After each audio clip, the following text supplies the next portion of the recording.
So I got started with Odin Leather Goods probably, I guess, about 2012, and for me, it was really no more than just an experiment. As well, I like to call it an experiment. I had a corporate job, was working in corporate America for 40, 50 hours a week, and really enjoyed my work there. I mean, I actually did well, and I actually still do some of that work today. But I knew I was going to get burnt. I was starting to get a little burnt out. I was spending all my time in the evenings on the phone or on the computer. It was just a lot.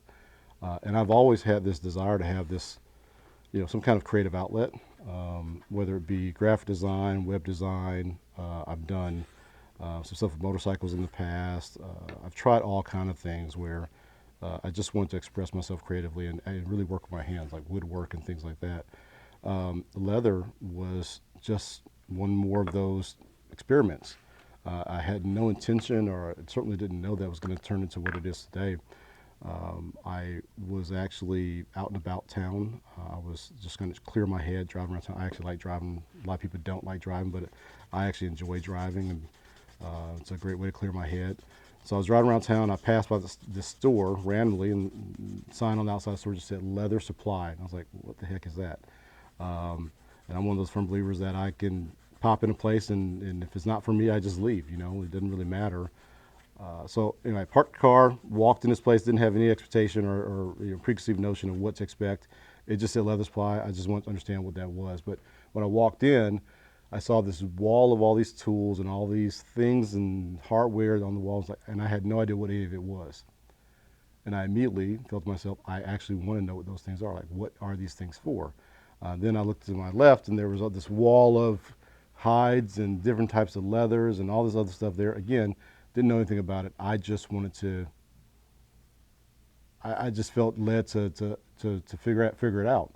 And so fast forward about $200 or $300 later, I dropped in that store. The the little slick store manager there somehow was able to convince me to spend like $200 on stuff I really didn't need. But that's what happens when you don't know anything. Walked out with all this leather and this big idea that I was going to figure out what leathercraft was overnight. I was going to make something, and the thing that I needed at the most at the moment in time was a laptop sleeve. So had this big idea I was going to make a laptop sleeve. Bought all this leather. I probably really couldn't afford, didn't really need any of it. Took it home and immediately started working on making myself a laptop sleeve because it looks so easy. It was going to be tools. Got this basket stamping on there, all these different features and attributes that I liked. And what I thought was going to take me a couple hours actually took me like 3 or 4 days to make. It was lined. It had this neoprene like padding on the inside to protect the laptop. Had this cool tool design on the outside of it that I thought was cool. In hindsight, I realized it was absolutely horrible. My poor wife totally lied to me that day. I completed it, and she told me how great it looked. It did not look great. Actually, it was pretty bad. It's amazing exactly what I didn't know. But point being is I took it home, I made this item. It turned out, aesthetically maybe not that great, but it was useful. It did carry a laptop. It did exactly what it needs to do. But from that moment, I was like, hey, well, what's the difference between the laptop case I just made and that $300 or $400 one that's at the big box store that I thought was cool last week? And so I said, well, what if I make it again? So I did. I went back to the same leather store again. I bought some more leather, some more tools that I thought were going to help me, and I went through this cycle of making that same laptop case. I think I made almost 7 times before I felt I was happy with it.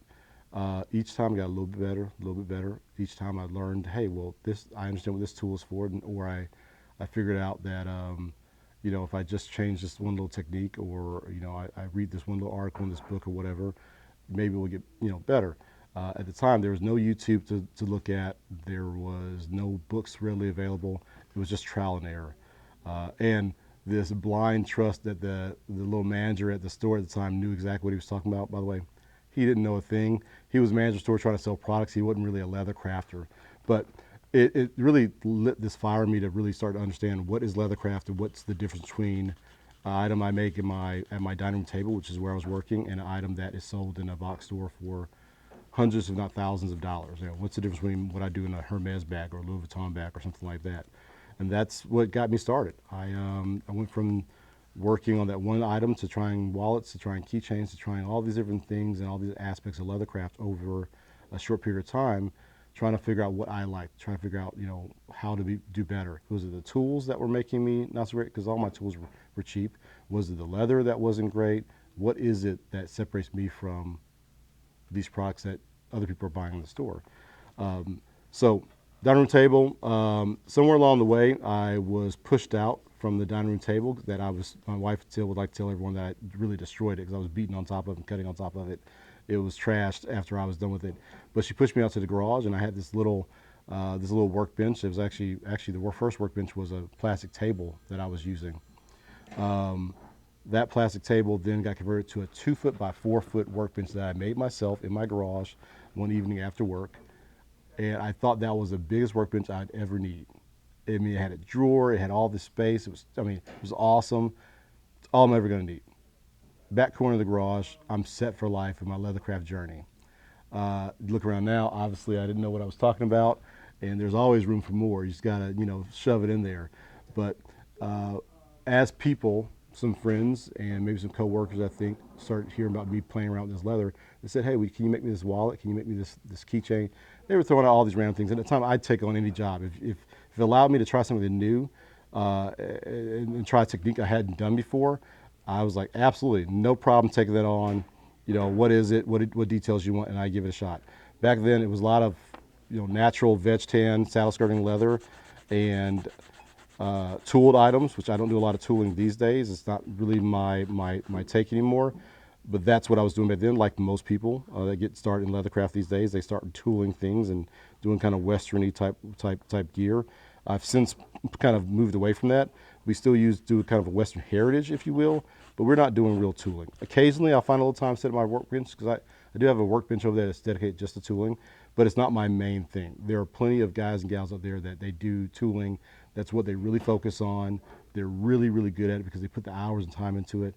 I would like to be at that level one day, but where we are, we're so busy, I doubt it's going to happen anytime soon. But I do appreciate what tooling is. It's just not something I do a lot of now. So anyway, back then, I'd tool anything. Why not? Toot koi fish, a lot of tattoo-inspired things, some Western-inspired things. It was fine. In hindsight, again, I think that I thought it was better than it really is. Now I have the opportunity and blessing to be around a lot of artists who are really masterful at their crafts, and to put my work against theirs, definitely I had a lot to learn back then. Definitely getting better, and I think my work's pretty good, but there's some masters out there that are just top notch. Even some in the area here in Texas, there's a few up and down the road here that I could point out that really do fantastic work. But what has happened over the years is we've kind of found our own style. Once we figured out that this wasn't just a hobby, we had enough business to really turn this into a real thing. And honestly, that wasn't something I came up with on my own. That was really we started listening to feedback. Customers start saying, yeah, hey, that's really nice. Really love this thing. Or they may say, that bag you made me really is my favorite bag. And somewhere along the way, I stopped doubting my ability to make certain things. And instead, I started listening to what these people around me that I trusted were saying. And out of that came this sense of maybe we really do have something here worth investing in. And if we're going to invest in it, and I'm spending all this money on tools and I'm spending all this money on leather, how would we frame this into a real business? And so I took a pause on everything, and I went back to the lessons I learned in corporate America in terms of running a business and started applying my business acumen to what I was doing. And I quickly realized what I did like doing, what I didn't want to do. I took stock in what was selling, what people were asking me for. And that's one of the reasons why I don't do a lot of tooling now, because that wasn't really my market at the time. It wasn't really where I felt I was going to be able to grow the Odin Leather Goods brand. And so we looked at it like a business. We cut out all the nonsense, at least what we thought was nonsense then. We stopped doing so many random projects. It was no longer just do what anyone asked you to do. They asked you to make a vest, you make a vest. They asked you to make a holster or a sheath or a motorcycle seat or whatever it is, we would just do it all. Which sounds fun. As a hobby, it's cool, but as a business, it's just not sustainable. Custom is a really, really tough way to make a living. Can be done, but you have to have a lot of intestinal fortitude. You have to have a lot of focus to be able to hold your ground and not just do what comes at you. If you ever played dominoes, you may have heard the saying that says all money ain't good money. Well, when you're small and you're a hobby, you're just, especially if you're trying to do a hobby and convert to a business, You're just thinking about getting a paycheck. What you don't realize at the time is every time you take a project that is outside of your wheelhouse of what you want to build a business around, you're separating yourself from that goal a little further, a little further, a little further, right? You're buying stuff you don't need, you're buying materials you don't need, and it takes a bit of time to figure out that, just doing custom and going whatever way the customers blow you that day is a tough life. So we started saying that we want to do. It's funny. Customers up front right now asking about custom. Um, that's hilarious. What we do now is we have defined what our product line is, and 75% of what we do in the shop is based on our Odin leather goods product line, which we define as a classic Americana style. It's stuff that is not trendy at all. It's items that we believe are going to last the test of time. We focus on functionality first, then good looks. We're not bedazzling stuff. We're not trying to do things because the color of the year is purple or this or that. No, it's traditionally always going to be black and brown. You know why it's black and brown? Because that's the color we like personally, and black and brown leather goods have stood the test of time. That pink item you have may look good today, but I want that bag I make you to last you indefinitely, 20, 30 years. So that's what we're going to do. We produce solid, good quality items that are going to last you forever. In fact, we have one bag that we call the Forever Tote. Sometimes people ask me, hey, how did you come up with these names? We're not very good at naming things. We just kind of picked it out of thin air usually. But the Forever Tote is called that because we had this concept that a lady, chances are she's going to have many bags over, the course of her life. Maybe even the course of this year, she's going to have plenty of bags, because there's some trend that they have to have this or that, for a period of time. Well, I don't want to try to chase a trend. Instead, I figure that in between the trends, that lady is going to move from the trendy bag, and while she tries to find the next trend, she's going to move back to her trusted bag, or the tried and true bag. That's the bag we call the Forever Tote. It's the one that is always going to be around forever. It's always going to be in style. It's always going to work for her. And what she spends that money, $350 on today, is going to last her for the rest of her life. And we've held to that. And so that's how the bag is designed. It's a bomb-proof bag that will be around forever, that she will use no matter what the trend is. Yeah, she'll pick up some other bag along the way, but she's always going to come back to our bag because it's the Forever Tote. And I think that really describes the type of work that we make. That's what we do. That's the type of designs that we do here. We keep it pretty simple. We want it to last, forever. So another thing we get asked a lot around here is we get a lot of other leather crafters that ask us our advice with regards to leaving. The questions I probably get the most around here are, how do I leave my corporate job? I don't like my corporate job. I want to do this full time. Okay, that's an approach. We also get questions about how to generate business and how do we get the big jobs we have now, because we do some pretty sizable jobs these days. I'll start with the when should I leave my job thing. I say, don't leave your job. Never leave your job. The only thing better than one check is two checks, right? This idea that you're going to leave a job to escape something you don't like on your day job. Oftentimes, especially when I talk to younger guys, they're trying to escape this idea of working for the man or working for, having a boss they don't like and a job they don't want. I think you need to shift your paradigm a bit.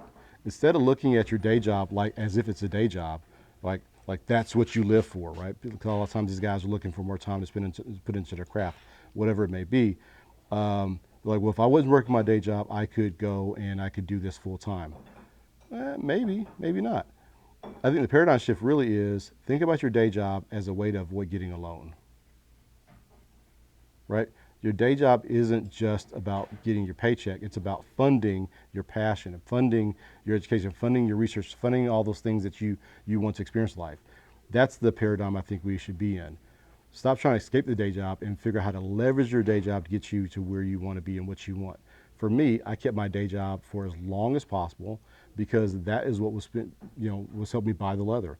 That's what was helping me sustain this learning curve I was going through. I had a check coming in, my family and my wife were taken care of. It gave me space to go do all these other things.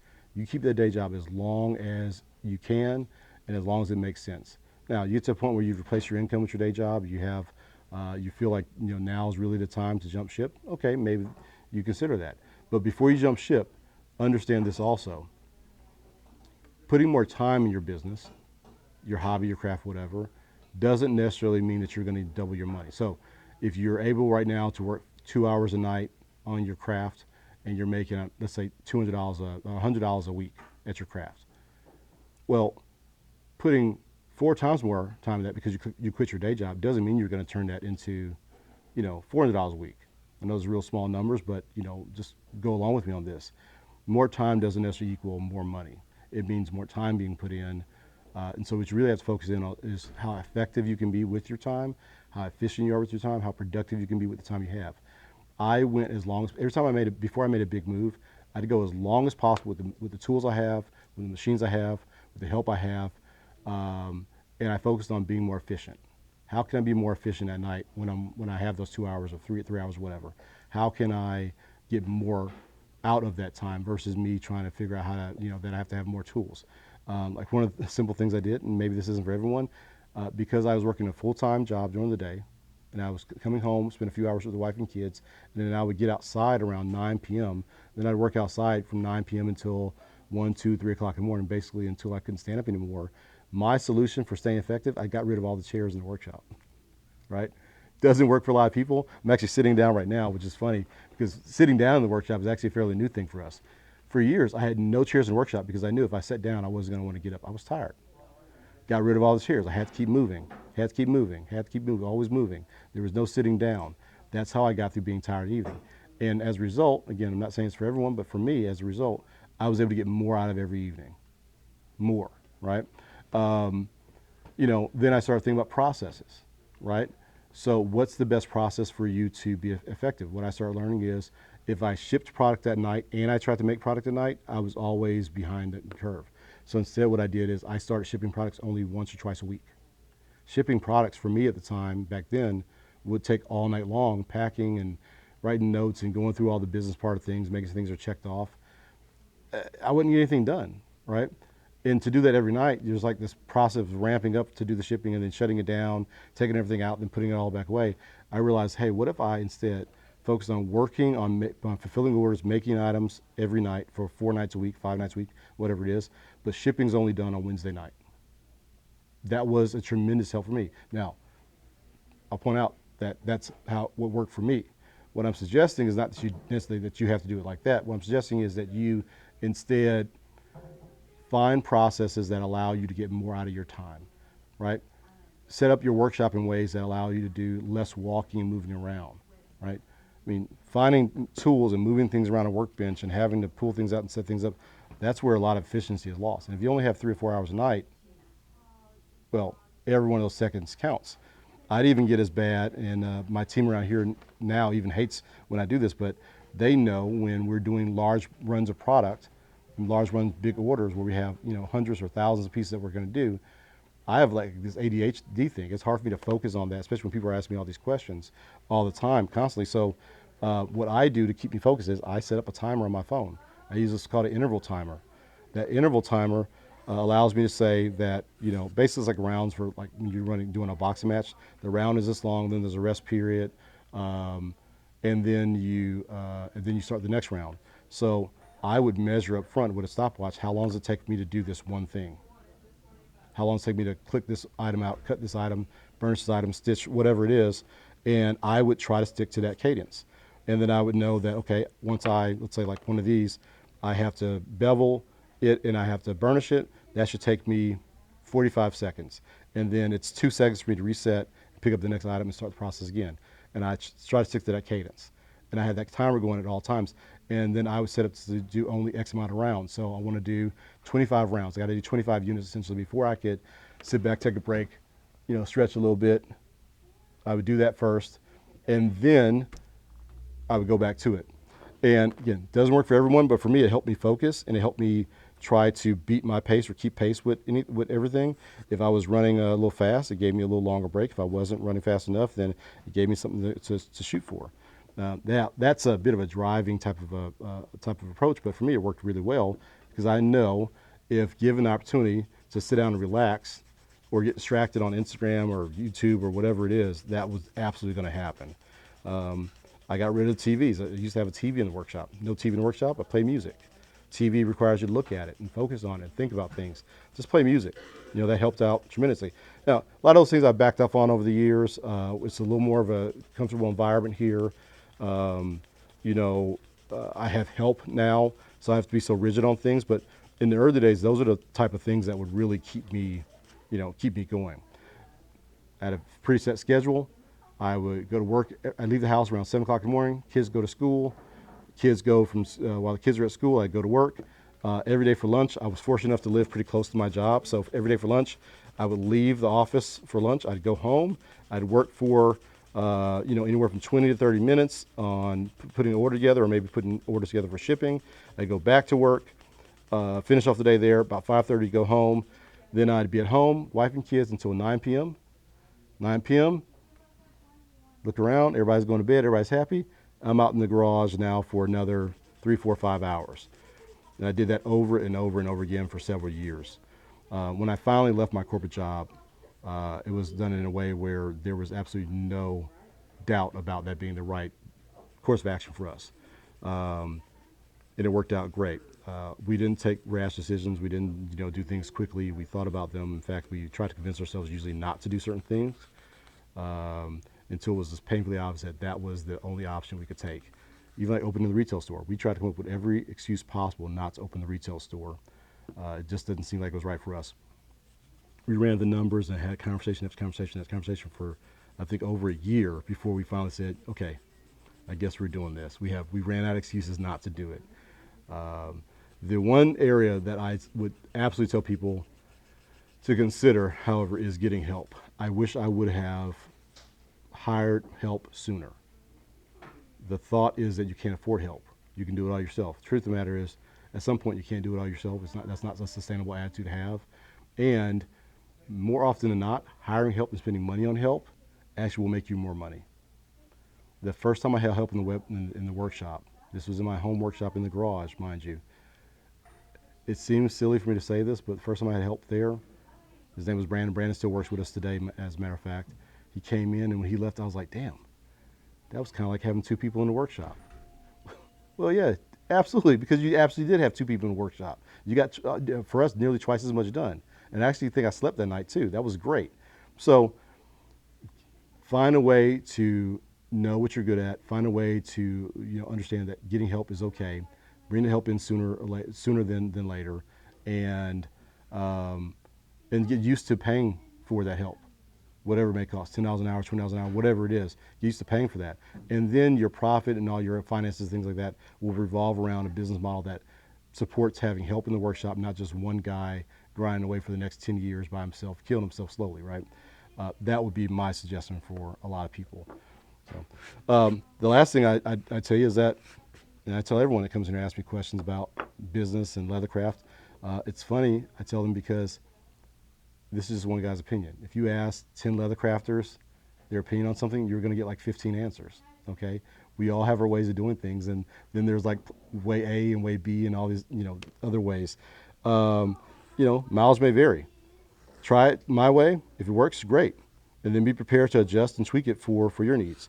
The takeaway here is that it's a push, it's a hustle, it's a grind. It's going to take a lot of effort. It's going to take a lot of focus and dedication to it to be successful. But that's all part of the game. That's all part of what we're after. It's not going to be easy. Do you think working for yourself is easier than working for somebody else? Well, you obviously haven't worked for yourself yet. Honestly, some days it'd be a lot easier to work for somebody else, right? It's their money. They make the decisions. If it goes right, it goes wrong. It's their fault, not yours. When you start working for yourself, it's all on you. If you have a job right now and you don't like people telling you what to do, well, just wait until you work for yourself. Everyone's going to be telling you what to do. Every one of your customers is your boss at that point. And it's also responsible. If you have help and you have a team that you build, you're also now responsible for all of them. Being a small business owner is a tough gig. And I don't fault anyone for saying that they don't want to do it. If you want to work for somebody else, go do that, right? But if you have the intestinal fortitude, you have the guts, and you have the drive, it can also be very rewarding to work for yourself, and it's worth a shot. But don't think you need to go quit your day job to start that process now. You can work a day job almost forever and still have a company on the side with a whole team of people. In fact, that's what I have going on right now. I have a day job that I do in the consulting space because I still enjoy that work. But I also have this company that I am putting my soul into. My wife works in the company. I think a total of 8 team members now that we have in Odin Leather Goods, and we're working on bringing more in. And I still have, quote unquote, a day job where I'm allowed to do that non-leather goods work. I'm doing that corporate consulting work, and I enjoy it. But it all bounces off. It all smooths out. I'm all about getting multiple streams of income. I'm all about having those solid, dependable checks coming in. And I'm also about making sure that my wife and kids are never in a position to want. And when I bring team members on here, I want to make sure that they're always taken care of. We bring them on very slow because we want to make sure we can sustain that, because we're not about messing with people's lives. And I work more than anybody else because I want to make sure that that all the ends are covered. I'm responsible for my wife and kids. I'm also responsible for my teammates and my team members here. And if that requires me to work 2 jobs, 40 hours a week on each one of them, or 50 hours a week, that's just what we're going to do. And I don't mind doing that. I said last thing, but I will give one last bit of wisdom or advice that I've really stuck to, especially when I talk to people that want to do leathercraft full time. Really, I think this applies to anything. Most people say, hey, I really want to do this, but I'm so busy with all these other things in life. How do you find time? I'll never be able to find time like you have.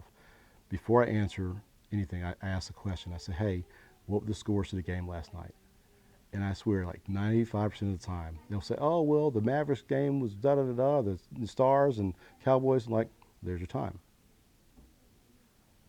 If you have time to know the scores, you have time to work on your passion. Now, I'm not saying that sports is bad. Sports is great. I love sports. I love football. I love baseball. I love all of it. Really love hockey. My kid plays hockey. Really enjoy that as well.